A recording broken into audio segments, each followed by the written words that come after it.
այդ նախագահի կողմից էր, գնացել է բազմաթիվ նախարարների հետ հանդիպումներ տեղի ունեցել, ամենաբարձր մակարդակի հանդիպում են կազմակերպել եւ այս ամեն ինչը միտված է եղել, որպեսզի հայ-իրանական հարաբերությունները զարգանան։ Ու դրանից հետո ասել, որ գիտեք ինչ կա, Ծառուկյանը նպատակ չուներ այստեղ բիզնես անելու, միակ նպատակը խեղճ քաղաքացիները գային այստեղ նրանցից հափշտակություն կատարել։ Այսինքն Ծառուկյանը էլի, որ նույնիսկ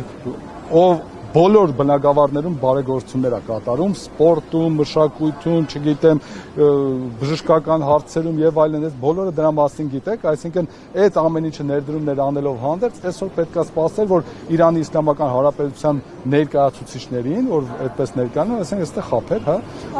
շատ ներողություն, կարևոր հանգամանք կա մի հատ, որ այդքան ներդրում կատարելուց հետո պարոն Ծառուկյանը որևէ ներկայացուցիչ չի ունեցել հայ-իրանական առևտրի կենտրոնում, այսինքն ամբողջ կառավարումը թողել է նրանց վրա։